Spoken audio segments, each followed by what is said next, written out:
বিলাস কাৰণেহে কৈছে খেদবা লাগিব বুলি। লাজ যদি থাকিলেহেঁতেন এই কথাখিনি তেওঁলোকৰ মুখেদি নলালহেঁতেন। গতিকে নীলাজ মানুহৰ নীলাজ চৰিত্ৰ থাকে আৰু সেই নীলাজ মানুহে নীলাজ দলৰ লগত থাকি এনেকুৱা কথা ক'ব পাৰে। কিন্তু লাজ থাকিলেহেঁতেন তেতিয়াহ'লে খেদবা লাগিব শব্দ নক'লেহেঁতেন। তেওঁলোকেও ক'ব পাৰিলেহেঁতেন কাৰ্যকৰ্তাসকলক যে ভালকেন লাগবা লাগিব।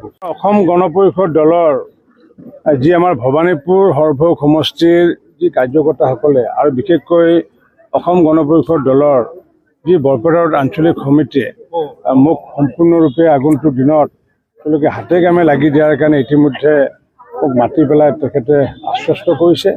আৰু ময়ো অসম গণ পৰিষদ দলৰ প্ৰতিগৰাকী কাৰ্যকৰ্তাক আন্তৰিক ধন্যবাদ জনাইছোঁ।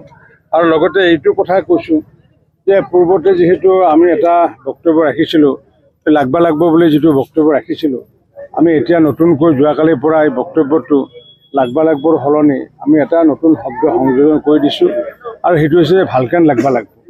গতিকে অসম গণ পৰিষদকো মই কৈছোঁ, বিজেপিকো কৈছোঁ, আমাৰ সমষ্টিবাসী ৰাইজৰ লগতে সকলোকে কৈছোঁ যে ভালকেন লাগবা লাগিব, ভালকেন লাগবা লাগিব, ভালকেন লাগবা লাগিব। সেইধৰক তেওঁলোকে ভাল পাইছোঁ। এতিয়া তেওঁলোকে কি ভাবি কৈছে মই নাজানো, কিন্তু শক্তি কাৰ শক্তি ইতিমধ্যে আমাৰ এই অঞ্চলৰ ৰাইজে জানে। যে জান নেকি এটা মিউনিচিপালিটি, 3খন মিউনিচিপালিটি, বৰপেটা ৰোড মিউনিচিপালিটি, য'ত নেকি আমাৰ সৰভোগ মিউনিচিপালিটি, য'ত নেকি হাউলি মিউনিচিপালিটি, য'ত নেকি এজনো ৱাৰ্ড কমিশ্যনাৰ নাই, য'ত নেকি সৰভোগ অঞ্চলৰ 6টা পঞ্চায়তৰ ভিতৰত 59টাই আমাৰ সদস্য, অকল একমাত্ৰ এজনহে বিৰোধী সদস্য, গাঁও পঞ্চায়তৰ সদস্য, য'ত নেকি আমাৰ ভৱানীপুৰ সৰুপেটা অঞ্চলত আমাৰ 6টা পঞ্চায়তৰ ভিতৰত সম্পূৰ্ণ পঞ্চায়তৰ মেম্বাৰে আমাৰ, য'ত নেকি CPMৰো কোনো এজন নাই, কোনো এজন জিলা পৰিষদ নাই, কোনো এজন পঞ্চায়ত প্ৰেচিডেণ্ট নাই, কোনো এজন মিউনিচিপালিটিৰ কমিশ্যনাৰ নাই। আৰু তেনেকুৱা দলে নীলাজ কাৰণেহে কৈছে খেদবা লাগিব বুলি। লাজ যদি থাকিলেহেঁতেন এই কথাখিনি তেওঁলোকৰ মুখেদি নলালহেঁতেন। গতিকে নীলাজ মানুহৰ নীলাজ চৰিত্ৰ থাকে আৰু সেই নীলাজ মানুহে নীলাজ দলৰ লগত থাকি এনেকুৱা কথা ক'ব পাৰে। কিন্তু লাজ থাকিলেহেঁতেন তেতিয়াহ'লে খেদবা লাগিব শব্দ নক'লেহেঁতেন। তেওঁলোকেও ক'ব পাৰিলেহেঁতেন কাৰ্যকৰ্তাসকলক যে ভালকেন লাগবা লাগিব। আমি কৈ আছোঁ যে ভালকেন লাগবা লাগিব, ভালকেন লাগবা লাগিব। আমি যিহেতু সৎ সহজভাৱে যিহেতু ৰাজনীতি কৰি আছোঁ, গতিকে আমাৰ যিহেতু শক্তি আছে, সামৰ্থ্য আছে, গতিকে আমি তথাপি তাচ্ছিল্য আমি কাকো নকৰোঁ। গতিকে তাচ্ছিল্য কৰা যি দল, সেই দলৰ লাজ নাই বাবে তেনেকুৱা কথা বক্তব্য আগবঢ়াইছে। মাননীয় প্ৰধানমন্ত্ৰী নৰেন্দ্ৰ মোদী ডাঙৰীয়া অহা 6 এপ্ৰিল তাৰিখে পুৱাৰ ভাগত 10 বজাত বৰপেটা ৰোডত আহিব।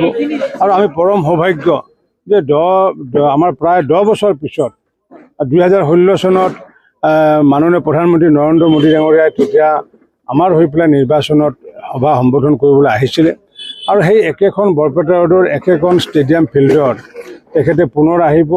আমাৰ যি বজালী সমষ্টি, আমাৰ ভৱানীপুৰ সৰভোগ সমষ্টি, আমাৰ বৰপেটা সমষ্টি, আমাৰ অভয়পুৰী সমষ্টি, আমাৰ বিজনী সমষ্টি আৰু আমাৰ মানস সমষ্টি কাৰ্যকৰ্তাসকলৰ লগতে জনসাধাৰণক সম্বোধন কৰিব, NDAৰ কাৰ্যকৰ্তাসকলক সম্বোধন কৰিব। গতিকে প্ৰায় লক্ষাধিক জনসাধাৰণ তাত উপস্থিত থাকিব।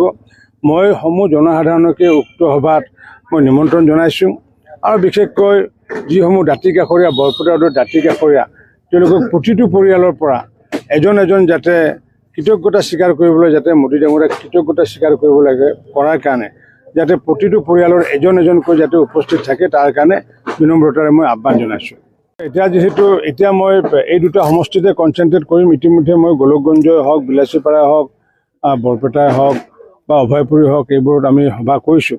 কিন্তু এইকেইদিন যিহেতু বিশেষকৈ মই আজি প্ৰায় মই এইখন লৈ পেলাই মোৰ 7 নম্বৰ সভা, আৰু 3খন সভা আছে অসম গণ পৰিষদৰ সমৰ্থনত বজালীত।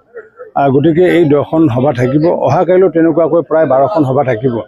আৰু লগতে বজালী সমষ্টি আৰু লগতে আমাৰ এইটো সমষ্টি, তাৰ মাজত আকৌ মাননীয় প্ৰধানমন্ত্ৰী নৰেন্দ্ৰ মোদী ডাঙৰীয়াৰ যি কাৰ্যসূচী, সেই কাৰ্যসূচীৰ মূল দায়িত্ব মোৰ ওপৰতে পৰিছে। গতিকে সকলো কামখিনি কৰি নিব লাগিব। গতিকে আৰু কৰ্ম, ভগৱান শ্ৰীকৃষ্ণ গীতাত কৈছে যে কৰ্ম কৰি যাব লাগে, ফল আশা কৰিব নালাগে, ফল নিজে নিজে আহি লাগি ধৰে।